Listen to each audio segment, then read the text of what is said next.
Class 8 का geography है, जिसका कौन सा चैप्टर है?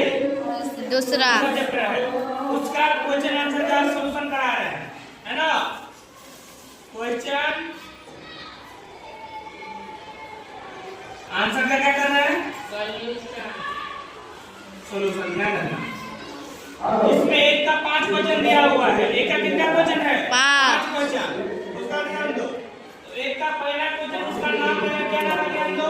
मृदा निर्माण उत्तरदायी को क्या है? मुख्य जलवायु कारक का नाम बताए, या दो मुख्य जलवायु कारक कौन से हैं?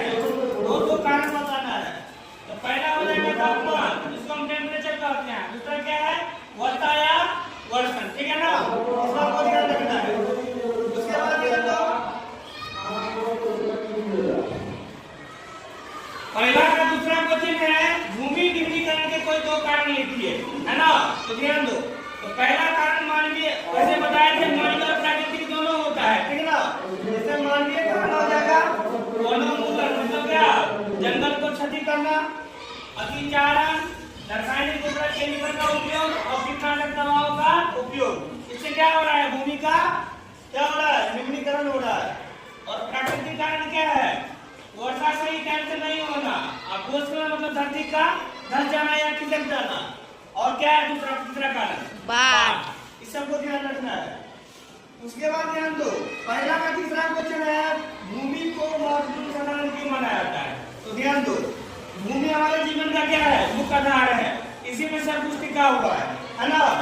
इसके बिना हमें रहने के लिए आवास, खाना, पानी आदि कुछ प्राप्त नहीं हो सकता है। इसलिए हमारे लिए क्या है? भूमि बहुत ज्यादा उपयोगी है ना? और पहला का चौथा क्वेश्चन है किन्हीं दो सोपानों के नाम बताइए जिन्हें सरकार ने पौधों और प्राणियों के संरक्षण के लिए क्या दिया गया है? आरंभ किया है। तो ध्यान रखना है, जैवमंडल नीचे तथा राष्ट्रीय उद्यानों की स्थापना करना। राष्ट्रीय उद्यान से क्या होगा? पशु पक्षियों को क्या किया जाएगा? सुरक्षित। और अवैध शिकार और कटाई आदि को क्या करना? रोक लगाना। जैसे जंगलों क्या किया जा रहा है? धीरे धीरे साफ किया जा रहा है, यानी काटा जा रहा है। उससे क्या होगा? पूरा पर्यावरण का संतुलन बिगड़ जाएगा। और अवैध शिकार का मतलब क्या हुआ? कोई चोरा क्या करता है? किसी जानवर को शिकार कर देता है, मार देता है ना? इससे क्या करना होगा? इसको रोकना होगा। और पहला का 5वां क्वेश्चन है जल संरक्षण के 3 तरीके बताइए। तो पहला करेंगे वृक्षारोपण। अधिक से अधिक क्या होगा? अगर पर्यावरण का संतुलन बनाना है सही सलामत, तो क्या करना है? क्या करेंगे? पहले वृक्षारोपण करेंगे, अधिक से अधिक पेड़ लगाएंगे। दूसरा हो जाएगा रिसाव और वाष्पीकरण को रोकना। जहाँ पे वाष्पीकरण की प्रक्रिया ज्यादा हो रही है वहाँ क्या करेंगे? उसको रोकने का काम करेंगे।